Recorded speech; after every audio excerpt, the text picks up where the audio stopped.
Hola, nos alegra mucho que puedas conectarte con nosotros. Esperamos que disfrutes de nuestro contenido y te invitamos a compartirlo a tus amigos y familiares a través de las redes sociales. Y ahora, ponete cómodo para escuchar la palabra que Dios tiene preparada para tu vida.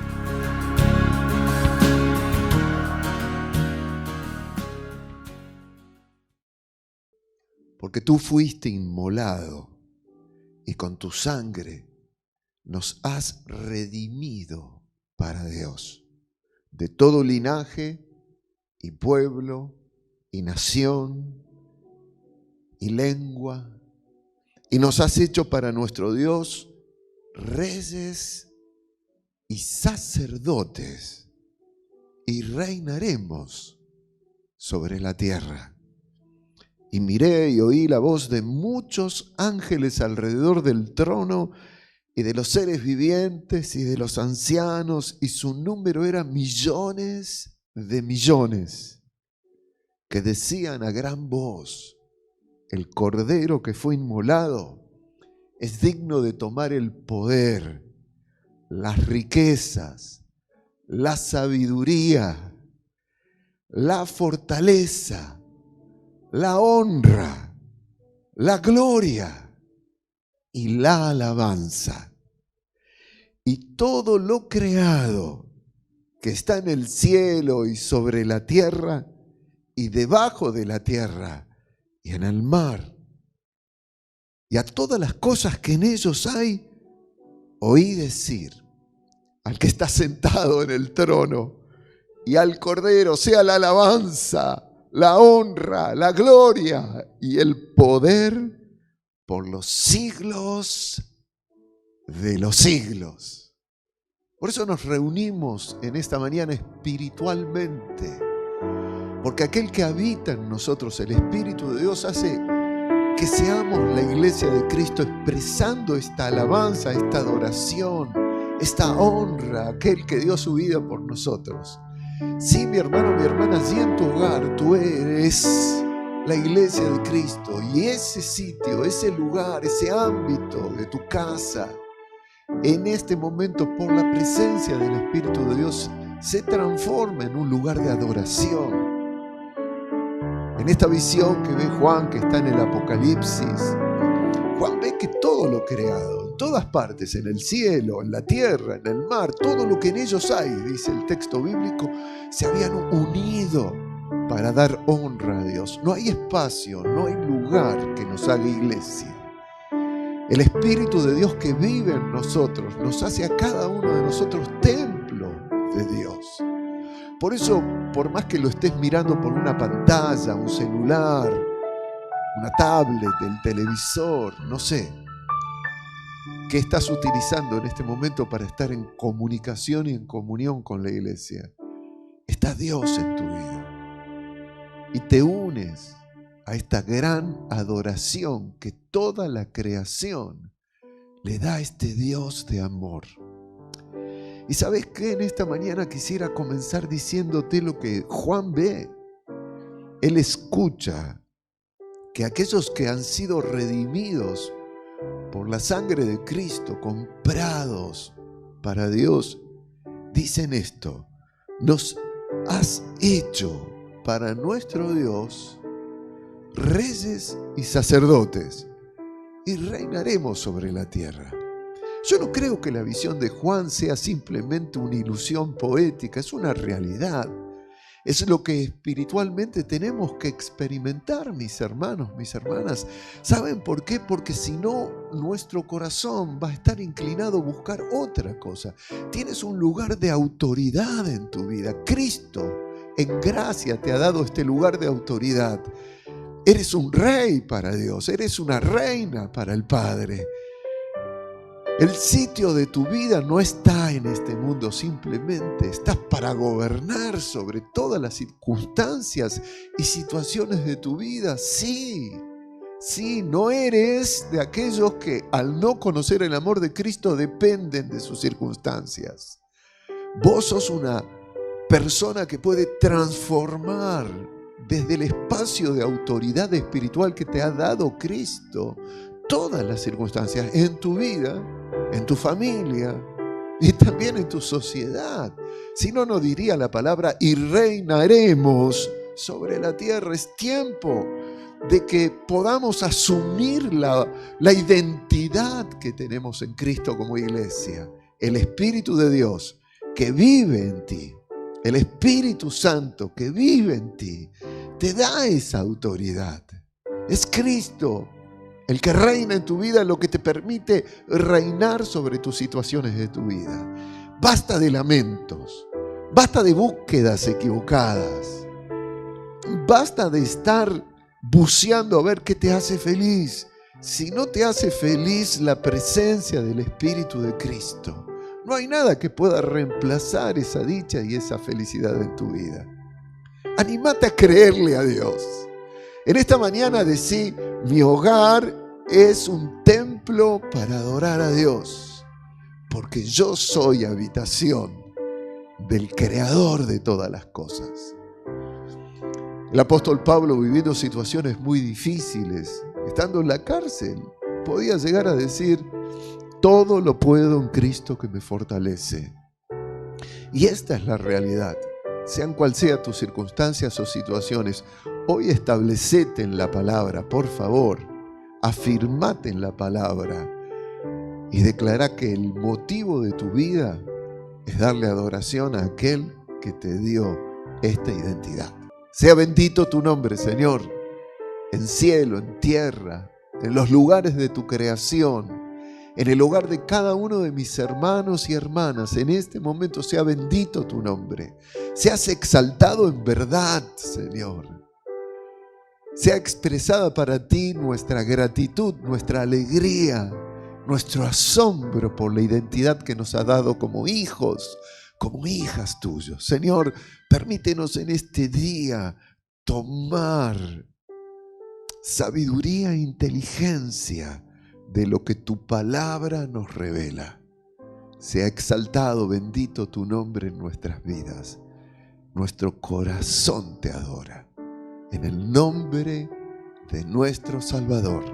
Aleluya. En el nombre del bendito Hijo de Dios, Jesucristo. Amén. Vamos a ir ahora a la palabra de Dios.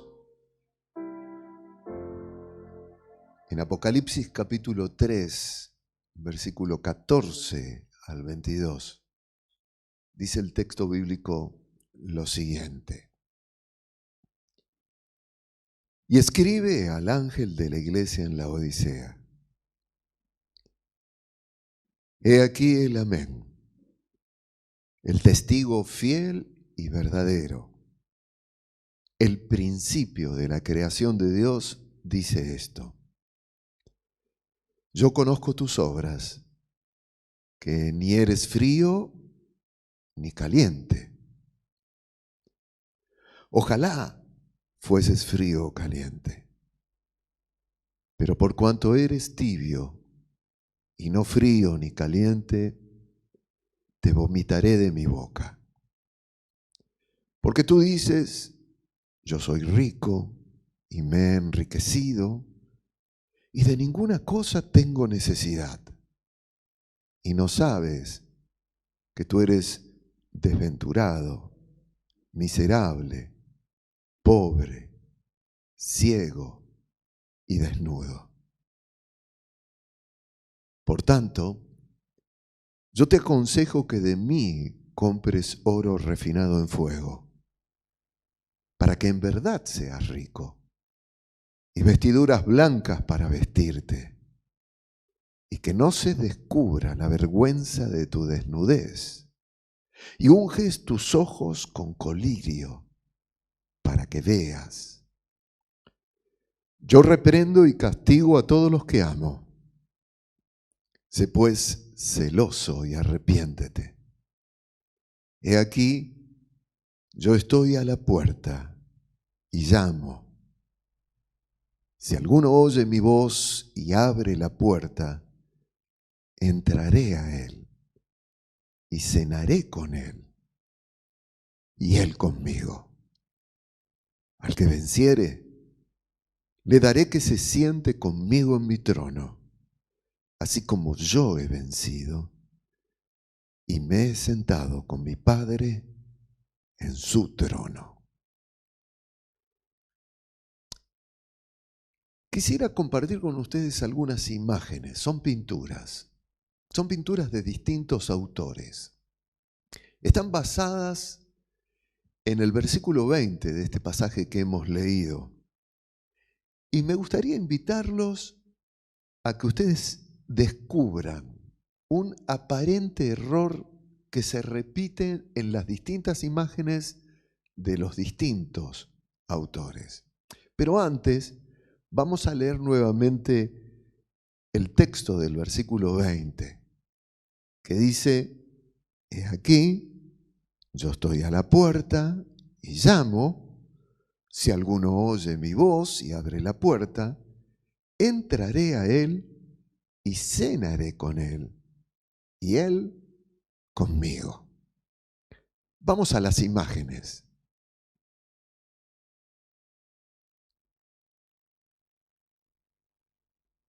Cada uno de ustedes tiene que descubrir ese aparente error en las imágenes. Están basadas en este texto del versículo 20. Tengan paciencia, ahora las vamos a estar proyectando. El error coincide en los distintos artistas. Vamos viendo una por una. ¿Cuál les parece que es el error o el aparente error? ¿Las vieron? Ok, volvamos entonces. ¿Pudieron descubrir ese aparente error? Bueno, lo primero que tengo que ser franco con ustedes para decirles que no es un error. No es, por eso dije es un aparente error. Sino todas las imágenes que vimos están tomadas literalmente del texto de Apocalipsis 3:20. Y están tomadas literalmente por los distintos pintores. Así que les voy a dar otra oportunidad. Voy a volver a leer el texto, allí en el versículo 20, y volvemos a ver las imágenes. He aquí, yo estoy a la puerta y llamo. Si alguno oye mi voz y abre la puerta, entraré en él y cenaré con él y él conmigo. Veamos las imágenes. ¿Pudieron darse cuenta de la literalidad de este texto? Observen bien las imágenes. Fíjense, ninguna de ellas tiene un picaporte por fuera que abra la puerta. ¿Se preguntan por qué? Porque esa puerta a la cual se refiere el texto, la puerta del corazón, de nuestra voluntad, de nuestras decisiones, solo puede ser abierta por dentro. Es cada uno de nosotros el que abre esa puerta. Por eso no tiene picaportes por fuera. Jesús llama, pero solo los que escuchan con atención y deciden si responden o no a su llamado, abren o dejan cerrada la puerta de sus vidas. Los artistas que hicieron estas imágenes quisieron expresar de esta manera la literalidad del texto, poniendo puertas sin picaporte por fuera. Si la puerta se abre por dentro, entonces no tiene por qué tener picaporte por fuera. Así que debemos entender esto. Sobre todo porque en la cultura del Oriente Medio jamás alguien entraría en una casa sin ser introducido o invitado por el dueño de la casa, sin que el dueño quisiera hospedarlo. Por eso el Señor Jesús, conforme a la cultura, Él llama, grita, golpea la puerta, pero no entra sin invitación. Esta idea es una idea fundamental en la fe cristiana, porque nos habla de algo muy importante. El Señor nunca, jamás, por nada, mis queridos, va a lesionar la capacidad que tenemos los seres humanos de elegir con plena libertad si estamos dispuestos a mantener y sostener con Él el tipo de relación que el Señor nos ofrece. Él no va a lesionar tu decisión. Él no se va a imponer sobre tu libertad. Por eso el Señor siempre espera en el ser recibido y hospedado en nuestra vida. Ese día que abriste tu corazón y le dijiste al Señor, Señor, yo quiero ser parte de tus propósitos y que tú vivas en mi vida. En ese día el Señor entró, pero permanentemente el Señor sigue buscando nuestras vidas, sigue golpeando la puerta, sigue llamándonos a sus propósitos. No avasalla. Jesús, nuestro Dios maravilloso, jamás nos avasalla. Por eso, en esta carta que el Señor le envía a la iglesia en la Odisea, le habla de entrar y cenar con aquellos que lo introducen en su vida. Para el judío nunca comería del mismo plato con alguien que no fuera su íntimo. Desechaba a todo aquel que no conocía. Invitaba a todos aquellos que consideraba puros, limpios, para no corromper su vida con el pecado de otros. Jesús está allí a la puerta. Y ojo, vuelvo a repetir, que esto no se lo está diciendo Jesús a los no creyentes. Este texto se utiliza mucho para invitar a aquellos que todavía no han tenido esta experiencia de recibir al Señor en sus vidas, a abrirle su corazón. Pero acá el Señor se lo está escribiendo a la iglesia. Es a los creyentes a los que les dice, yo estoy a la puerta y llamo si alguno me abriere. Jesús les está diciendo a esta iglesia en la Odisea que Él simplemente llama, que golpea en ella. Probablemente insiste, que hace escuchar su voz. Cada vez que nos vamos a la palabra, escuchamos un mensaje, hacemos un devocional, es como que el Señor nos está llamando a una decisión. Pero es requisito fundamental para que Él entre en intimidad con ese llamado, que cada uno responda, abriendo por propia decisión la puerta de su voluntad. Cada uno de nosotros debe responder y en disposición, no solamente responder abriendo la puerta, sino en disposición para que Él traiga su voluntad a nuestras vidas. A aquel que oye su llamado y abre la puerta. No es a todos, aunque es para todos, pero es un llamado personal. Es con cada uno de nosotros. Esta es la imagen del reconocimiento que espera Dios de su llamado específico a nuestras vidas, a la iglesia, y que requiere, mis hermanos, una respuesta interna permanente, personal e individual, para que ese llamado pueda concretarse en nuestra vida. Yo puedo escuchar el llamado del Señor, pero si no abro la puerta de mi voluntad a su voluntad, eso que escuché de Dios, por más que me haya impactado muchísimo y me haya gustado mucho, si yo no uno mi intimidad a la propuesta de Dios, es imposible que eso se concrete. Nuestro Dios, como les dije antes, jamás va a forzar de manera alguna su entrada en la vida de alguien que no quiera libremente darle lugar en su existencia. Si hay alguien que es libre, es Dios. Es el ser más libre de la creación y más allá de la creación. Es su esencia la libertad. Por eso Él espera nuestra libre decisión de dar lugar a su voluntad en nuestra vida, como también, mis hermanos, a la dirección que esa voluntad quiere darle al propósito de tu existencia y de mi existencia. No basta con conocer la voluntad de Dios. Es necesario abrir la posibilidad en libertad de que esa voluntad de Dios se haga concreta en nuestras vidas. Si no lo hacemos, nos atenemos a las consecuencias. Es decir, así como nos da la libertad de decidir, también libremente nos hacemos responsables de no incluirlo en nuestras realidades existenciales. Quiero volver a repetir esto y quiero suplicarles que esto quede grabado en su corazón. A pie juntillas, Dios respeta nuestra libertad. Jamás el Señor va a imponer una decisión en nuestra relación con Él. Porque una relación de amor puro solo se construye, solo se hace fuerte con decisiones genuinas y libres de las personas que están involucradas en esa decisión. Repito, Dios es un ser totalmente libre en sus decisiones. Nada ni nadie lo obliga a nada.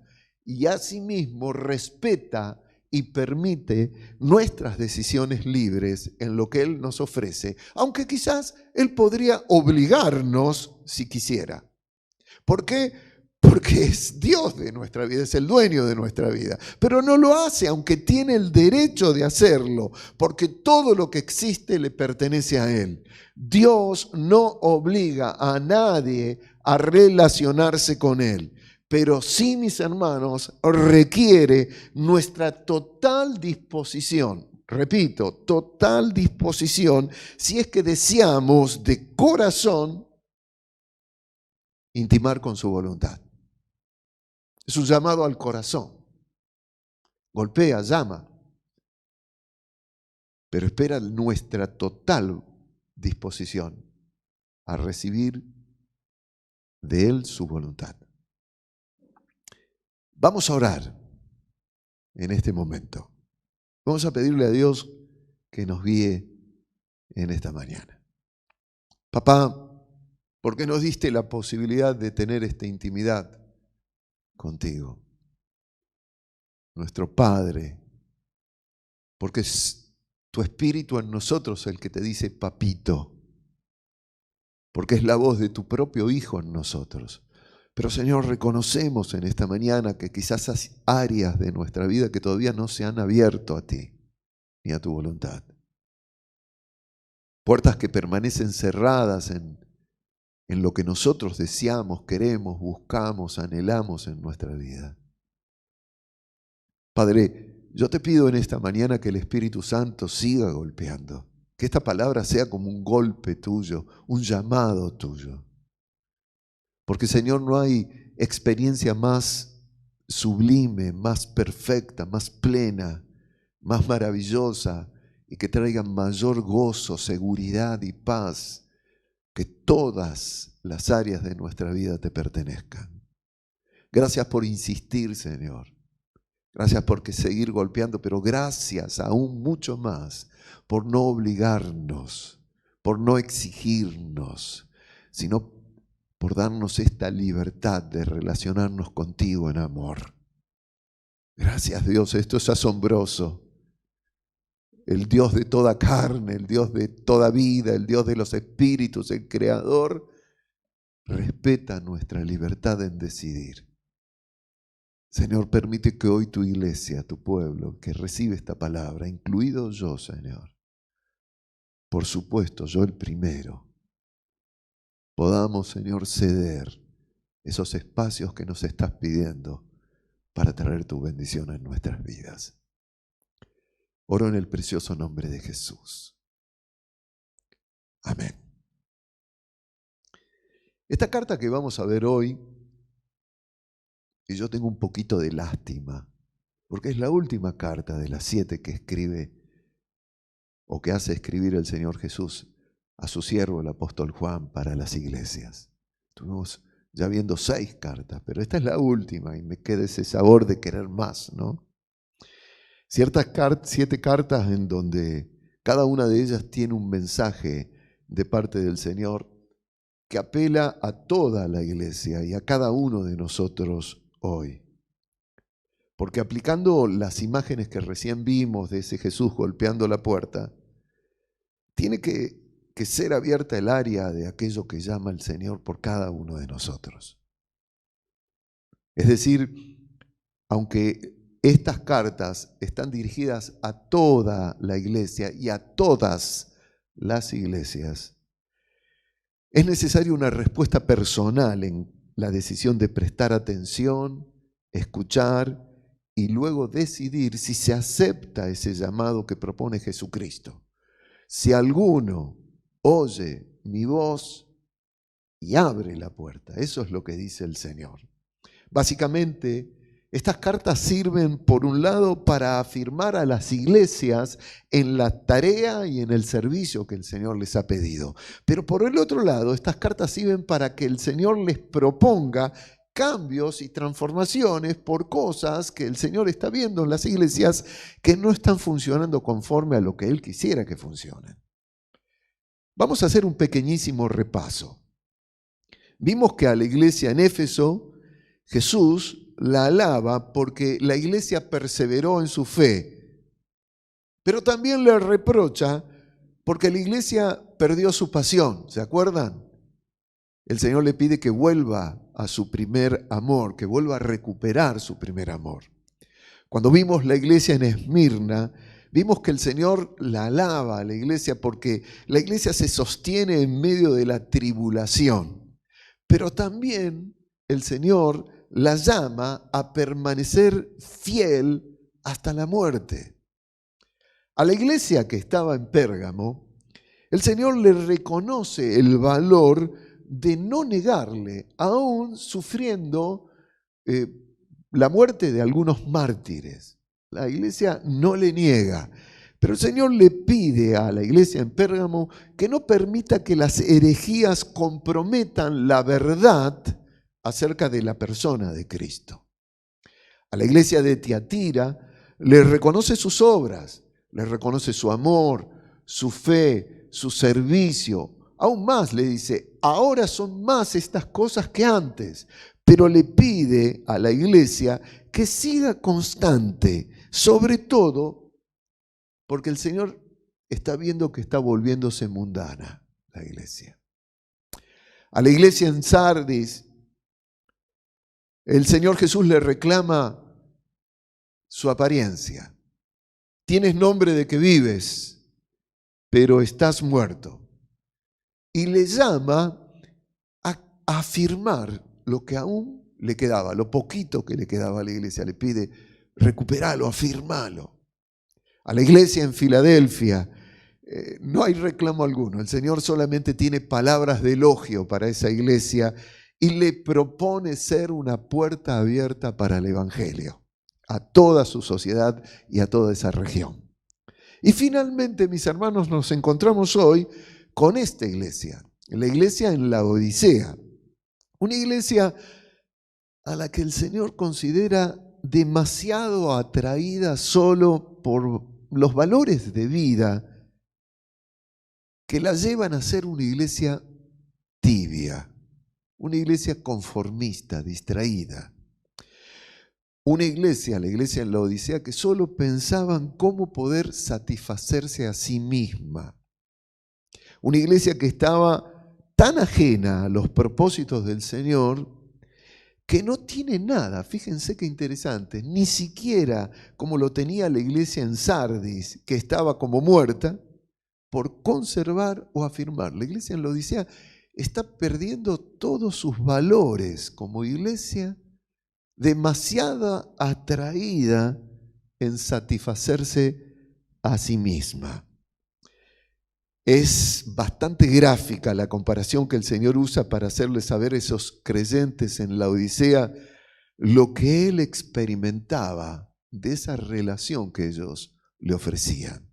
Allí en el versículo 15 le dice el Señor, yo conozco tus obras, que ni eres frío ni caliente. Ojalá fueses frío o caliente, pero por cuanto eres tibio y no frío ni caliente, te vomitaré de mi boca. Me gustaría explicarles algo que tiene que ver con el aspecto geográfico de esta ciudad de Laodicea en donde estaba la iglesia. Un aspecto geográfico que nos va a permitir entender un poco mejor esto que Jesús le dice a la iglesia, porque puede resultarnos algo chocante cuando Jesús dice, te vomitaré de mi boca. Vamos a ver lo siguiente. La ciudad de Laodicea, miramos el mapa de la ciudad, Estaba en un valle y por su ubicación estaba bastante alejada de afluentes de agua. No tenía agua la ciudad de Laodicea. Pero compartía ese valle donde estaba, vamos a ver el otro mapa, con las iglesias de Colosas, con la ciudad de Colosas y con la ciudad de Hierápolis, que era una ciudad que estaba a 10 kilómetros de Laodicea, que era famosa por sus aguas termales. Colosas tenía aguas naturales, frías, pero al estar más alejada, la ciudad de Laodicea recibía aguas a través de un acueducto desde Hierápolis. Vamos a ver algunas fotos que todavía quedan de ese acueducto, una obra de ingeniería de la antigüedad tremenda. 10 kilómetros de un acueducto desde Hierápolis, donde venían las aguas termales. Las aguas calientes salían de allí, de Hierápolis, pero cuando llegaban a Laodicea, a través de ese acueducto, llegaban tibias. Y además arrastraban en su camino todo tipo de minerales. Pero como eran termales, tenían también mucho calcio, situación que producía sarro en las aguas y las hacían vomitivas. Tal es así que los constructores del acueducto tuvieron que hacerle respiradores para limpiar el sarro de calcio que se acumulaba con el correr del tiempo, porque éste llegaba a tapar las cañerías de piedra. Jesús toma este ejemplo de lo que le sucedía a todos los habitantes de la Odisea, dando por hecho que los cristianos de allí también estaban acostumbrados a esa fea sensación que producía ese agua casi pastosa. Yo tengo acá un agua clara en este vaso y disfruto el sabor de este agua porque está fresca, clara. De paso tomo. Pero cuando llegaban esas aguas a la Odisea, los habitantes de allí saboreaban un agua que estaba llena de esos minerales. Y acá Jesús, en esta imagen, grafica claramente con esta descripción lo que él mismo estaba experimentando del tipo de relación que mantenía la iglesia en la Odisea con él. Los cristianos en la Odisea eran sumamente tibios espiritualmente, como el agua que salía caliente de Hierápolis y llegaba tibia a la Odisea. Pero aparte, esos cristianos permitían toda clase de impurezas que intervinieran en su relación con el Señor. Cosa que para graficarlo al entendimiento de la iglesia, el Señor les dice que a él les producía náusea. Cañerías tapadas en donde tenía que fluir el amor y la relación con el Señor, muchas veces por todas esas impurezas. Exactamente la misma sensación que a ellos les producía tomar esa agua, cada vez que la tomaban, un agua enturbiada, es la que el Señor les dice que Él está experimentando en su relación con ellos. Recordemos que hemos visto que a todas las iglesias, a las 7, la forma de darse a entender del Señor es tomando circunstancias, situaciones históricas, costumbres, formas de vida de las ciudades donde estaban las comunidades cristianas para iluminar de alguna manera lo que Él quería comunicarles a la iglesia. En este caso, en la Odisea, ese agua tibia que ellos mismos tomaban casi obligadamente porque no tenían agua en su ciudad, es lo que el Señor experimenta que Él tiene obligadamente que tomar de ellos. Y recordemos que les expliqué de que si hay algo que caracteriza al Señor es la libertad, la que Él tiene y la libertad que nos da a nosotros. Pero el Señor estaba percibiendo algo y obligadamente tenía que tomar esa agua que Él resistía a tomar. Por eso es como si el Señor les estuviera diciendo: ustedes se acostumbraron a tragar esa agua tibia y sucia. Yo no. A mí me da náuseas.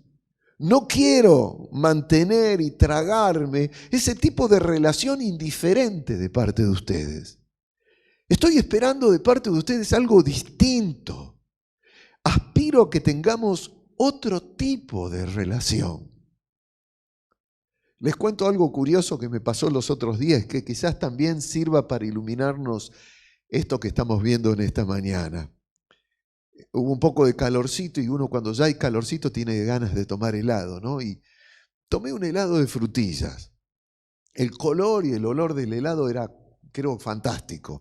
Tenía ese rosado fuerte de la combinación de la crema, las frutillas. En apariencia era estupendo. Pero resulta que cuando lo probé, el gusto y el sabor del helado era realmente un asco, era totalmente artificial. Y no pude tomarlo. No estaba hecho con frutillas naturales, estaba hecho con esencias artificiales. Me daba la impresión de estar tomando un helado de frutillas de pintura aguada. En apariencia el helado era genial, en sabor, que es lo que realmente importa de un helado, era química pura. Algo así es lo que el Señor le reprocha a esta iglesia. Daban la apariencia de ser una iglesia cristiana, pero lo que vivían en su fe era totalmente artificial, muy poco genuino. La iglesia en la Odisea tenía una religión de apariencias y el Señor le reclama un cambio, una transformación, porque el Señor se negaba a tragar eso, tal como yo me negué a tragar ese helado de frutillas tan artificial. En esta carta, Jesús se revela y le revela a la iglesia cuál era el problema que ellos tenían. ¿Saben cuál era?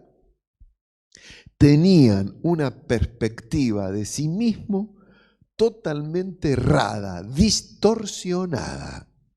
El Señor no veía lo que ellos veían en ellos mismos veían en sus vidas. El Señor veía en ellos algo totalmente distinto. Jesús no pensaba lo mismo que ellos pensaban de sus vidas. Así en el versículo 17 dice el texto, porque tú dices, fíjense, porque tú dices, yo soy rico y me he enriquecido y de ninguna cosa tengo necesidad. Y no sabes que tú eres un desventurado, miserable, pobre, ciego y desnudo. Fíjense, relean el texto. Tú dices tal cosa, no sabes lo que yo veo en ti. El problema de esos cristianos es que se veían a sí mismos de una manera muy diferente, como dije antes, a como el Señor los veía. Diría que la manera en que se veía era prácticamente equidistante a cómo los percibía el Señor Jesús. Para ellos, todo estaba bien. Para Jesús, nada estaba bien. Para ellos, que toda su prosperidad fuera una señal de que eran bendecidos. Para Jesús, la bendición no pasaba por la prosperidad que tenían. Él los veía desventurados más que bendecidos. Ellos estaban satisfechos con su relación con Dios. Jesús estaba totalmente insatisfecho con su relación con ellos. Olía y tenía sabor a miseria esa relación. Ellos creían que lo tenían todo claro. Jesús les dice, ustedes están ciegos. Ellos se veían enriquecidos. Jesús los veía pobres. Ellos se miraban a sí mismos cubiertos. Jesús los consideraba desnudos. ¿Se dieron cuenta? Es impresionante cómo podemos llegar a estar engañados acerca de nosotros mismos, ¿verdad? Cómo nos engañamos a nosotros mismos. Eso es lo que sufría la iglesia en la Odisea. Sufría del peor de los engaños, el engaño que uno se hace a uno mismo. Ese es un engaño muy difícil de liberar del corazón. ¿Ustedes saben cuál es la trampa de los estafadores? Los estafadores le hacen creer a las personas que las propuestas que ellos le hacen para estafarles en realidad no le pertenecen a los estafadores, sino a las personas que son estafadas. ¿Por qué? Porque el engaño a uno mismo es el peor de los engaños. De eso se trata esto que Jesús le dice a las iglesias. Por eso es tan difícil de distinguir este engaño. En la Odisea los cristianos estaban autoengañados. Es por eso que el Señor, para liberarles de esa falsa autopercepción, se le revela a la iglesia con nombres y atributos de su propia divinidad. O sea, lo que hace el Señor es intentar liberarles de ese autoengaño, manifestando quién era Él. Allí en el versículo 14 con el que comienza esta carta dice: y escribe al ángel de la iglesia en la Odisea. He aquí el amén, el testigo fiel y verdadero, el principio de la creación de Dios, dice esto. Nosotros vimos en las otras 6 cartas que cada presentación que Jesús hacía de sí mismo a las iglesias estaba referida a la necesidad de lo que requerían esas iglesias por las distintas circunstancias que atravesaban cada una de ellas. Jesús le ofrece a cada iglesia suplir sus necesidades en Él y en lo que Él es como Dios. Por eso cada presentación de Jesús revela su divinidad para suplir la necesidad de las iglesias. En el caso aquí de la iglesia en la Odisea, como la necesidad pasaba por recuperar su credibilidad en su condición espiritual, el Señor les ofrece ministrarles de Él mismo y a través de sus capacidades de ser el amén, fiel y verdadero, todo eso que ellos necesitaban de tal manera que les fuera restaurada una genuina y transparente fe. Lo que yo soy es como si Jesús dijera a las iglesias: quiero dárselo a cada uno de ustedes. Y en el caso de la Odisea le dice: lo que yo soy como amén, como fiel y verdadero, quiero que ustedes también lo tengan. Jesús, cuando dice que es el amén, está diciendo: yo soy el así sea de Dios, porque amén significa esto: así es, así sea, así debe ser, así será por siempre. Esto significa amén, lo que implica solidez, constancia, estabilidad, lealtad, casi todo lo que le faltaba a la iglesia en la Odisea. Amén es siempre la palabra final de Dios. Todo se termina en Él porque Él es el principio y Él es el amén, el fin. Él es el primero y Él es el amén, el último. Todo termina en Dios. Por eso Jesús se presenta como aquel que lo que Él dice es verdadero, es fiel, permanece para siempre. Acá lo que el Señor les está diciendo a la iglesia en la Odisea es que les era necesario ocuparse por tener más de Él, porque todo lo demás a lo que ellos dedicaban sus vidas era pasajero, era inestable, era efímero, hasta una falsa ilusión de vida plena. Jesús se presenta a la iglesia en la Odisea como aquel que es el sí final de Dios, como diciéndoles: todo lo demás que ustedes buscan va a desaparecer en algún momento.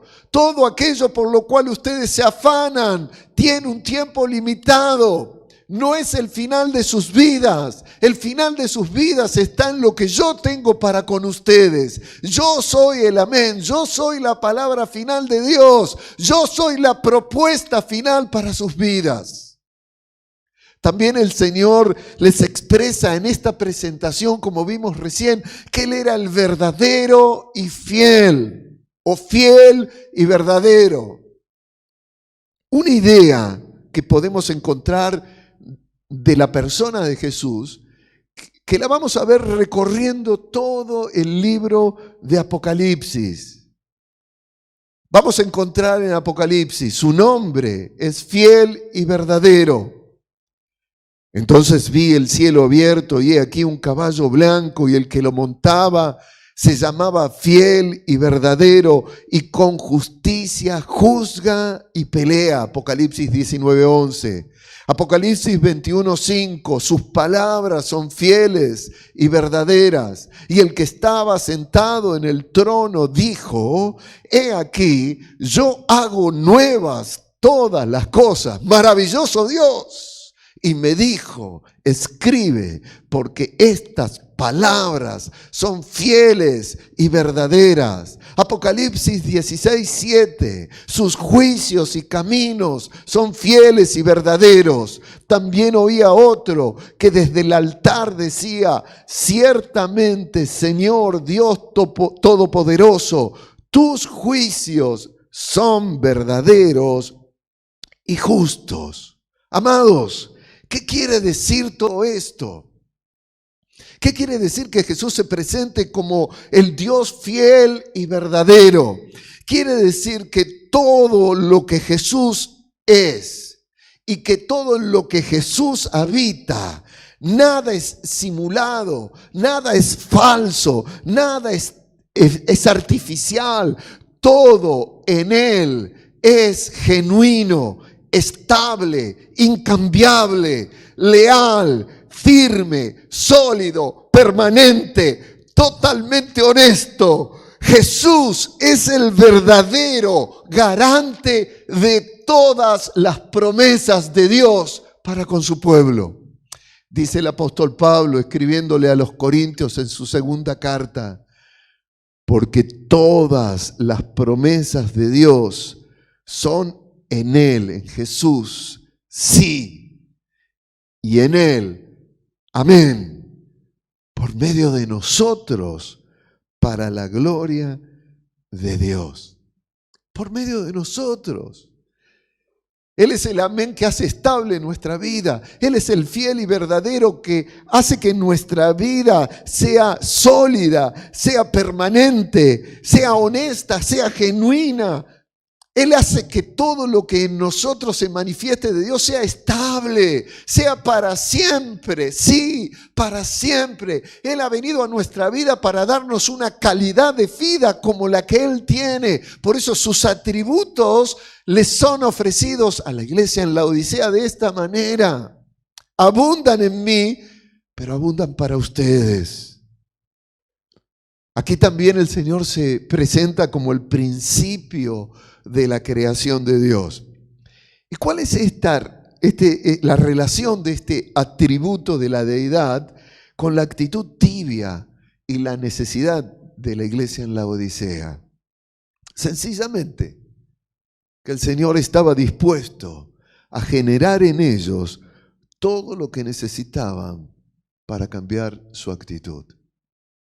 Si ellos simplemente abrían la puerta y lo dejaban entrar, el Señor produciría eso en todas las áreas de sus existencias. Y esta es la propuesta permanente del Señor. Él es el principio de la creación porque es el principio de toda vida. Y al ser el principio de toda vida es el principio de toda transformación en nuestras existencias. No iba a ser por el esfuerzo de ser mejores. Iba a ser por permitirle al Señor tomar dominio y gobierno de esas áreas de sus vidas que tenían una puerta cerrada a su entrada. El Señor les dice, déjenme a mí hacer lo que ustedes necesitan ser. El Señor quería cambiar la actitud de ellos. Quisiera contarles algo acerca de la ciudad de Laodicea y de la cultura que vivía la iglesia allí, que se les había pegado a la iglesia. La ciudad de Laodicea se enorgullecía por su riqueza financiera. Era algo así como la Suiza de la antigüedad. Allí los reyes hacían sus cambios. ¿Por qué? Porque en Laodicea había mucho oro y había como un gran tesoro en donde ellos guardaban todos los que los reyes o empresarios importantes de la época o gobernantes de distintos lugares iban y depositaban en ese lugar. Sobre todo porque la Odisea era una ciudad que era paso hacia el Asia y paso hacia Europa. Y entonces en el camino tenían que dejar en un lugar lo que ellos llevaban. Así que era como una Suiza moderna, era muy rica la ciudad de la Odisea. Vimos en las otras iglesias que vimos los domingos pasados que se produjo en una época un gran terremoto y muchas de esas iglesias tuvieron que recurrir al Imperio Romano allí por el año 17 después de Cristo, porque se destruyeron sus ciudades. La única ciudad que no ayudó a buscar ayuda financiera del Imperio Romano fue la ciudad de la Odisea, porque la gente era tan rica que reconstruyeron ellos la ciudad en ese terremoto y se ufanaban, se gloriaban de ser ricos. La Odisea tenía además una próspera industria textil, porque en la Odisea había un ganado de ovejas que eran con lana negra y tenían telares, tenían una industria de telas de color negro violáceo que eran muy buscadas por su calidad en todas partes del mundo. Era una de las principales fuentes de riquezas de la ciudad de la Odisea, la industria textil con esas telas negras violáceas. También la ciudad era sumamente reconocida por la industria farmacéutica, medicinal. En la Odisea había una industria dedicada a la fabricación de un colirio que se exportaba a todo el mundo porque era muy afamado por sus efectos sanadores de las enfermedades de los ojos. Fíjense qué interesante que son las tres cosas que Jesús le hace ver a la iglesia en la Odisea que Él quiere modificar en ellos. Toda esta prosperidad que había en la ciudad les daba a los habitantes de la Odisea una sensación de suficiencia. Estaban orgullosos, estaban dedicados a lo que a ellos les producía algo materialmente. Y en esta actitud parece que todos los creyentes de la iglesia en la Odisea se habían contagiado. La palabra que hemos visto aquí, principio de la creación, que el Señor se aplica a sí mismo, es la palabra griega arché. Esta palabra significa causa principal de todo lo creado. Causa principal de todo lo creado. Es decir, que Jesús se presenta como aquel que es el origen de todo lo que en la iglesia presumían tener. Por lo que no debían poner su confianza en lo que ellos tenían, sino en Él, en quien era la causa, el arché de toda esa prosperidad. Todo lo que tenemos nos ha sido dado por Él. Si bien es cierto, el Señor nos ha participado en el esfuerzo por obtenerlo, Él es el dador de todo bien en nuestra vida. Este era el problema de la iglesia en la Odisea. Estaban tan dedicados en obtener todo lo que la sociedad que les rodeaba buscaba, que habían dejado de lado de buscar a quien le daba a ellos todas las cosas. ¿Me entienden, no? Se habían pegado a la cultura de su sociedad materialista y estaban tan afanados por todo lo material que habían dejado de buscar el origen, con mayúscula, origen de todo lo que ellos tenían. Estaban más enamorados de sus posesiones que del Señor de esas posesiones. Su afán era tener más materialmente, y eso los había entibiecido al punto que los había empobrecido espiritualmente. Y para el Señor, beber de ese tipo de relación mezclada con las impurezas de las ambiciones de esos cristianos no le era para nada agradable. Así que les propone cambios. Yo quiero hablarles de las propuestas que el Señor le propone a la iglesia de Laodicea. Porque tú dices, yo soy rico y me he enriquecido, y de ninguna cosa tengo necesidad. Y no sabes que tú eres un desventurado, miserable, pobre, ciego y desnudo. Por tanto, yo te aconsejo que de mí compres oro refinado en fuego, para que seas rico, y vestiduras blancas para vestirte, y que no se descubra la vergüenza de tu desnudez, y unge tus ojos con colirio, para que veas. Yo reprendo y castigo a todos los que amo. Sé pues celoso y arrepiéntete. He aquí, yo soy a la puerta y llamo, y si alguno oye mi voz y abre la puerta, entraré a él y cenaré con él y él conmigo.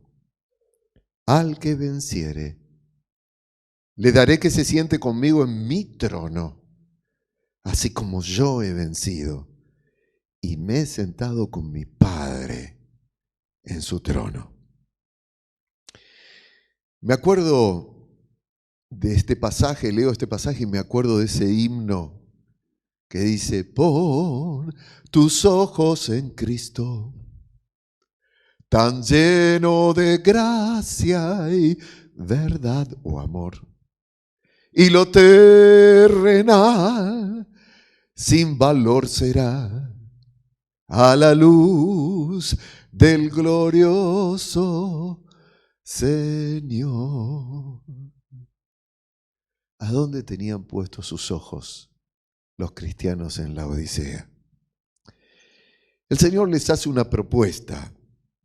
En este texto que leímos está la propuesta del Señor a la iglesia en la Odisea. Y yo creo que sin lugar a dudas, este pasaje contiene, déjenme decirles, una de las expresiones más formidables de la ternura del corazón de Jesucristo por nosotros, su iglesia. Lo podemos dividir en tres partes a esto que acabamos de leer. La primera, la dulzura con que el Señor le habla a esa iglesia que estaba desinteresada por su relación con Él. Generalmente nos quedamos tan impresionados por eso de que el Señor les dice, te vomitaré de mi boca porque eres tibio, que pensamos que esta es una carta dura, agresiva, difícil para esa iglesia. Es todo lo contrario. Como vimos recién, lo que el Señor está iluminando es lo que ellos mismos experimentaban como sensación de esa agua enturbiada cada vez que la tomaban, que venía sucia, y el Señor les dice, yo no quiero tragarme esa relación. Yo espero algo, anhelo algo diferente de mi relación con ustedes y de la relación de ustedes para conmigo. Por eso aquí el Señor con dulzura le habla a la iglesia, a esa iglesia tan desinteresada por Él. Recordemos cuáles eran las fuentes de riqueza de la Odisea. El materialismo que gobernaba en la ciudad y aparentemente en los cristianos. El oro, las telas y vestidos de lana de color negro violáceo, el colirio medicinal para los ojos que ellos exportaban a todas partes. Así que el Señor toma este materialismo que atrapaba el interés de los creyentes y les aconseja acceder a cambiar con Él sus perspectivas en cuanto a ser prósperos en la vida. Versículo 18. Por tanto, fíjense cómo toma todas estas imágenes para hacerles las propuestas de que con Él sean enriquecidos.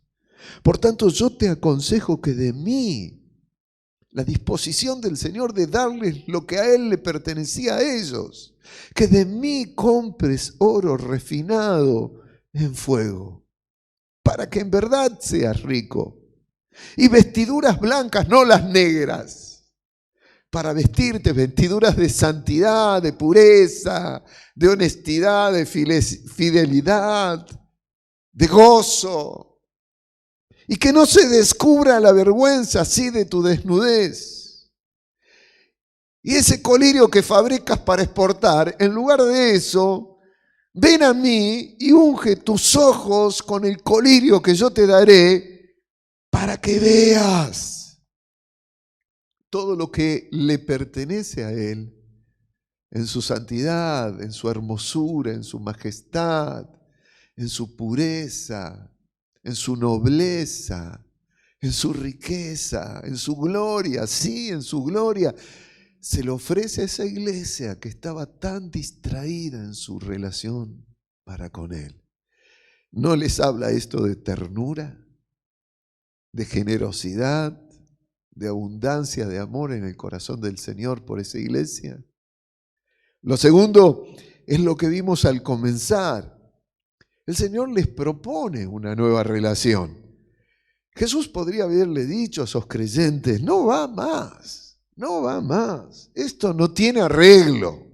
Ustedes no cambian más. Son una manga de manipuladores. Le podría haber dicho eso el Señor. Lo único que les interesa en su relación conmigo es tener más de lo que ustedes quieren, no de lo que yo quiero darles. El Señor podría haberle dicho, ustedes viven engañándose a ustedes mismos.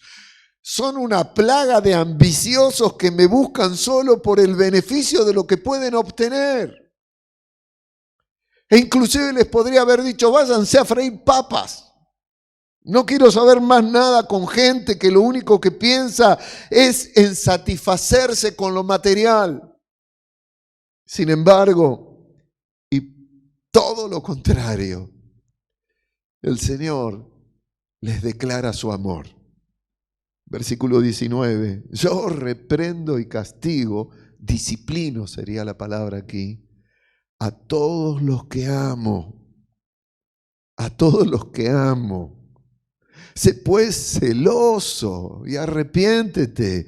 He aquí yo estoy a la puerta y llamo. Si alguno oye mi voz y abre la puerta, entraré a él y cenaré con él, intimaré con él y él conmigo. Es notable.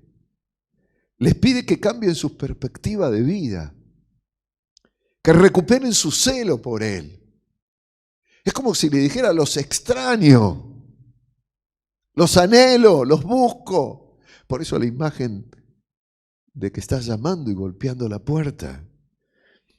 El Señor les pide que no lo cambien por cosas que en algún momento pueden llegar a perder, porque ese materialismo no se estaban dando cuenta de que era limitado, efímero, para un tiempo. Y el Señor les ofrecía la gloria eterna. No se daban cuenta que lo que ellos buscaban se podía terminar en algún momento. Ustedes vieron las ruinas, ¿no?, de la Odisea. Pasó a la historia. El Señor les está ofreciendo no pasar a la historia en sus vidas, sino tener una historia de eternidad. Y les deja bien en claro que su reproche y amonestación tiene que ver con el amor puro que siente por ellos. Amor que está dispuesto a permitirles recuperar. Este es el sentido, mis hermanos, de yo estoy a la puerta y llamo. Les reclama amor, pero un amor religioso, manipulador, que solo busca beneficiarse en la relación con Él, sino un amor libre, amarlo libremente, con libertad, sin otra cosa que disfrutar su relación con Él y disfrutarlo a Él en sus vidas. Porque Él es la vida eterna. Hay tanta gente atada a ese materialismo que si uno le propone creer en Jesús para irse al cielo, dice, ya tengo todo acá y entonces quiero también lo del cielo. Y no se da cuenta que el cielo no es un lugar geográfico, ni siquiera es una dimensión, el cielo es Él. El cielo es la relación que tenemos con Jesús. Relación que comienza aquí. El cielo puede ser hoy una realidad en nuestras vidas, en tu vida, en nuestro hogar. Eso es lo que te llama Jesús, a traer su cielo, su presencia y hacerla realidad en tu vida. A no buscarle solamente por el beneficio de tu relación. Por eso cuando hablamos de entregarle la vida al Señor, no estamos hablando de entregarle para que Él nos dé, sino entregarle nuestra vida para que Él, la vida, el cielo, se establezca en nuestra realidad de existencia. El Señor les reclama su amor y en esto le está diciendo, estoy profundamente interesado por ustedes, a pesar de la tibieza de la relación que ellos le ofrecían. Pero creo que la muestra más impresionante de esa ternura infinita de Jesucristo por la iglesia es que a gente así, quizás tan parecida a muchos de nosotros, desinteresada, manipuladora, materialista, con impurezas, que hasta llegaron a formar un sarro duro en su corazón que impedía que fluya ese amor al Señor, les ofrezca lo que el Señor les ofrece si ellos están dispuestos a revertir su relación. Yo lo llamaría lo máximo de su tremenda y maravillosa gracia. Versículo 21. Al que venciere, le daré que se siente conmigo en su trono, así como yo he vencido y me he sentado con mi Padre en su trono. El que tiene oído, fíjense lo personal de su llamado, a vos, a mí, a cada uno de nosotros, el que tiene oído, oiga lo que el Espíritu dice a las iglesias. Oiga lo que el Espíritu dice a las iglesias. ¿Vieron a dónde les invita a sentarse el Señor Jesús? A esos tibios, a esos distraídos, a esos desinteresados en su relación con Él. Los invita a sentarse en su trono. A aquellos que les dijo que su actitud le producía náusea, ahora les dice, los invito a sentarse conmigo en mi trono. A esos cristianos mediocres, materialistas, insulsos, Jesús le dice, los quiero sentados conmigo en mi trono. Esta es una impresionante muestra de ternura, de cariño, de afecto, de amistad. El Señor les busca, los llama, golpea las puertas de sus vidas, les ofrece su intimidad y además, si vencen esa actitud indiferente para con Él, les promete un lugar de existencia, mis hermanos, que ninguna riqueza de este mundo podría comprar u obtener. El Señor les dice que vas a ser entronizados junto con Él en el lugar que solo ocupa el Santo de los Santos, en señorío y en majestad. Si esto no te convence que esta carta no es una carta agresiva, reclamadora, Jesús le invita a esa iglesia tibia a cambiar su actitud para sentarse con Él, porque Él los quiere al lado de Él, en señorío. Es tremendo, es tremendo. Cada vez que pienso en el amor, en la ternura de mi Dios, solamente me sale la palabra indescriptible, infinito, inmedible. Amor de Dios por nosotros. Inmerecido. Amor de Dios por nosotros. Pero en esto que dice Jesús, hay una suerte de expresión de compañerismo. Porque no solamente los quiere sentados en su trono, sino les está diciendo, ¿saben? Yo los comprendo.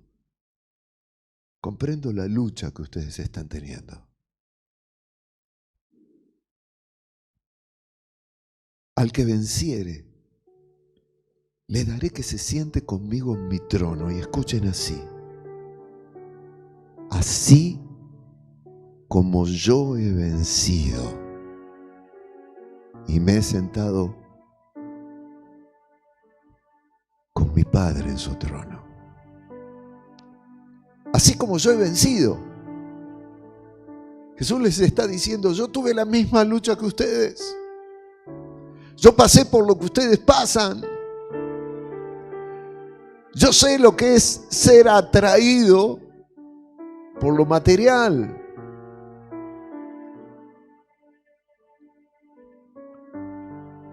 Jesús reconoce aquí que Él también atravesó esa etapa, esa lucha contra lo que ellos luchaban. Jesús reconoce que Él tuvo que vencer también. Y si dice, como yo vencí, es porque tuvo lucha. Porque si no, no hubiera victoria. Yo también pasé por esa lucha, les está diciendo aquí el Señor. Así que, mis hermanos, es válido preguntarnos cuándo el Señor enfrentó esa batalla. Ustedes piensan que cuando el diablo en el desierto, luego de que Jesús estuvo 40 días de ayuno, y vino y le dijo, convierte esas piedras en pan si eres el Hijo de Dios. El Señor no enfrentó una lucha materialista por satisfacerse a sí mismo en lugar de hacer la voluntad del Padre.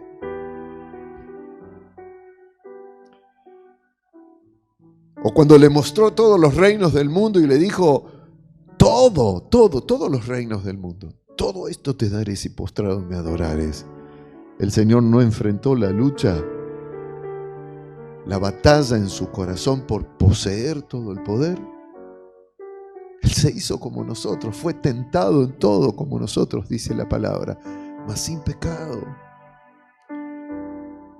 Él también debe haber anhelado tener todo ese poder. Sin embargo, decidió adorar solamente a su Padre Dios.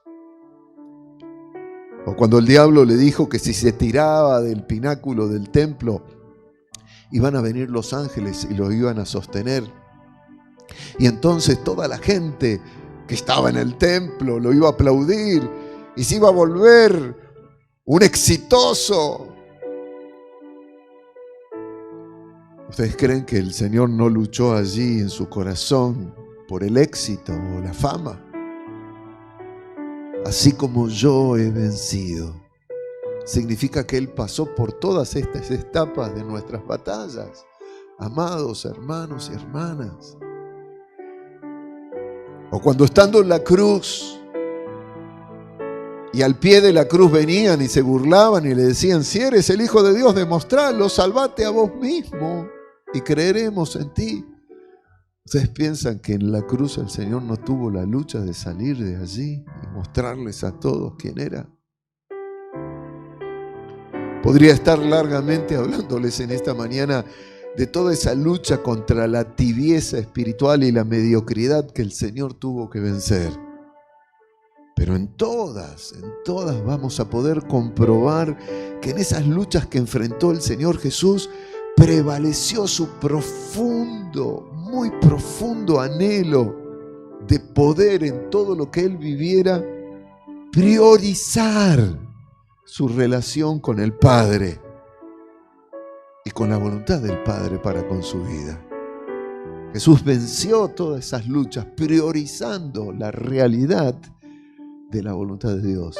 Es como que hasta estando en la cruz le abrió el corazón al Padre, y así nosotros podemos leer en los evangelios que le dijo: Padre, aunque estoy así en esta condición,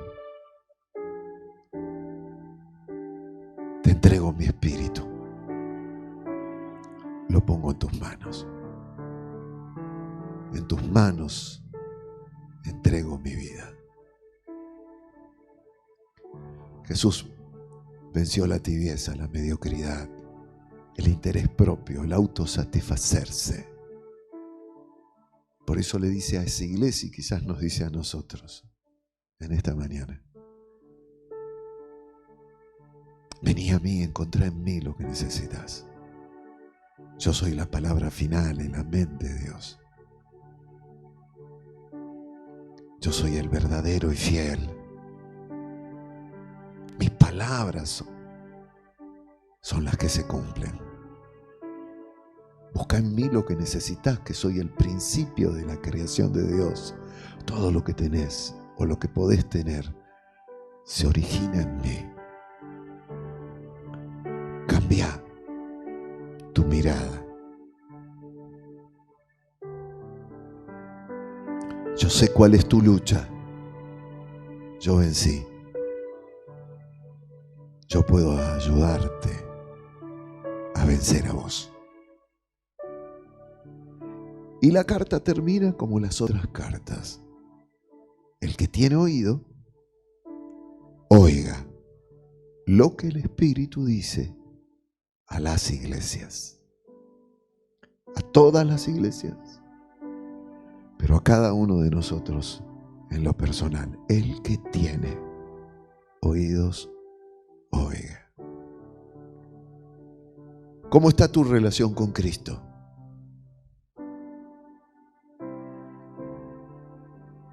Voy a variar la pregunta. ¿Cómo crees que el Señor está percibiendo tu relación con Él?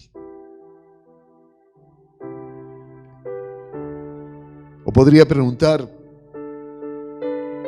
¿qué es lo que más estás buscando para satisfacer tu vida? Se las hago a ustedes, pero me las hago a mí mismo, ¿eh?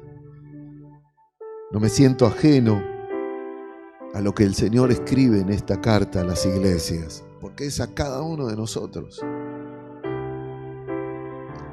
¿Cómo está la temperatura del agua de tu vida espiritual? ¿Bien enturbiada con el sarro de la mundanalidad?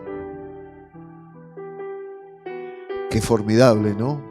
Si la carta terminara en el te vomitaré de mi boca, sería espantoso para cada uno de nosotros lo que sentiríamos de eso. Pero termina diciendo esta carta: es porque te amo. Si vences como yo vencí, tengo un lugar preparado junto a mí para vos en mi trono. Gracias, Señor, por terminar estas cartas así.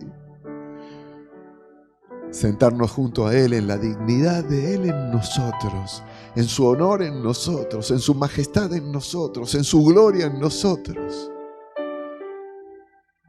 A los tibios, el Señor les llama a ocupar ese lugar. El Señor no quiere llevarnos a la culpa. El Señor quiere llevarnos a un lugar de victoria. Por eso dice: a los que amo, disciplino. A un lugar de privilegio. A un lugar de honra sin igual. A un lugar de honor. El Señor quiere llevarnos a un espacio junto a Él de autoridad en la vida. de dignidad eterna, de verdaderas riquezas sólidas, firmes, estables. Por eso nos dice, al terminar aquí, en el versículo 14 comienza diciendo: he aquí el amén, el testigo fiel y verdadero, el principio de la creación de Dios. Te aconsejo que de mí compres oro refinado en fuego, su victoria, para que seas rico, y vestiduras blancas, no las negras de la Odisea, para vestirte, y que no se descubra la vergüenza de tu desnudez, y unge tus ojos con colirio, el colirio del Espíritu de Dios, el que sana en verdad, para que veas y te veas en una posición de vida diferente. Antes de orar, quiero leerles un pequeño mensaje que una de nuestras hermanas envió, Elisa. En cada devocional en esta semana desafié a algunos de ustedes a leer la carta a la Odisea, a la iglesia allí. Y Elisa me responde: Señor, líbrame de caer en el lugar del estado tibio. Líbrame de ser alguien que tiene un pie en el mundo y otro en Cristo. Líbrame de ser alguien sin propósitos.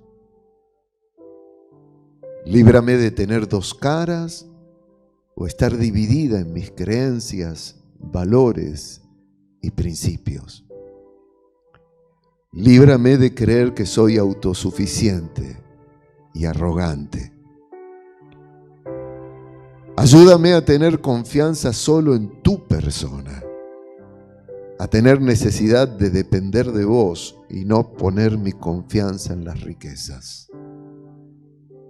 Líbrame de todo aquello que aleje o destruya mi deseo de servirte. Y digo amén. Es el deseo de Elisa, su oración. Es mi oración. Y sé que también es tu oración. Quiero que la releas, por favor, esta oración. Si es tu oración, llévala delante del Padre en este momento. Retomamos la relación que Jesús nos pide. De Él tomamos las fuerzas y de Él tomamos nuestra victoria para vivir de esta manera para su gloria.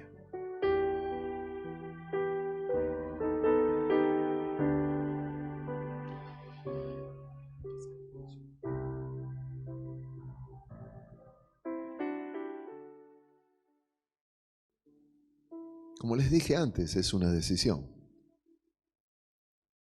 O le creemos al Señor o nos creemos a nosotros mismos. O creemos en los valores que el Señor nos promete y nos propone. O creemos en aquello que nosotros anhelamos o deseamos o creemos que puede satisfacer nuestra vida. Él está a la puerta. Llama, golpea, insiste, pero a cada uno de nosotros nos toca abrir. La intimidad con el Señor es la recuperación de nuestro amor y nuestro interés por Él como prioridad en nuestra vida. Él es el amén, Él es el verdadero y fiel, Él es el principio que origina todas las cosas en nuestras vidas. No lo cambies por nada. Y si en esta mañana Dios te habló,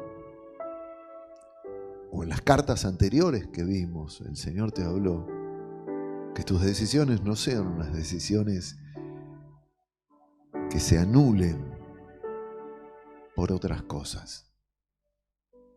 Mantén tu convicción. porque Él quiere compartir contigo su trono.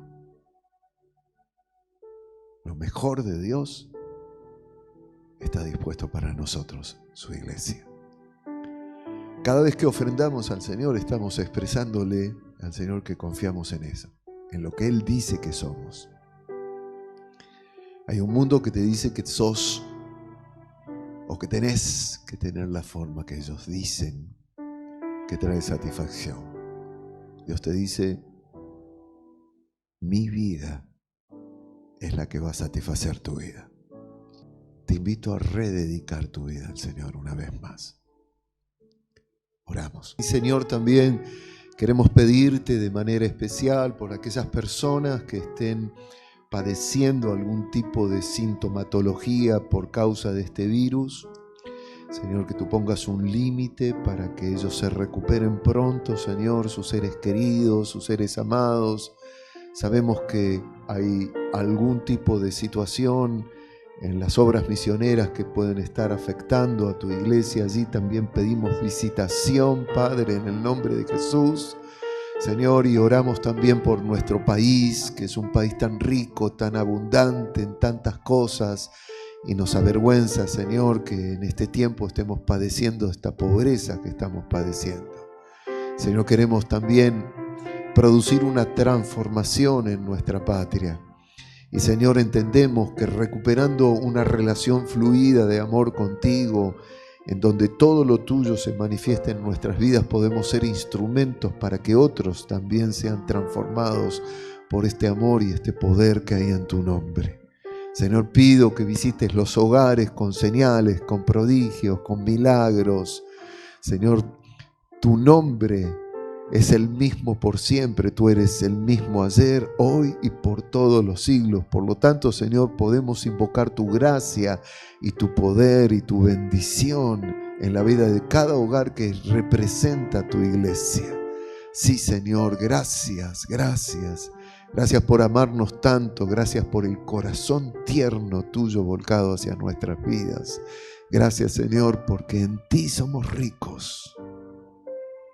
En ti vemos, y en ti también, Señor, tenemos vestiduras de eternidad.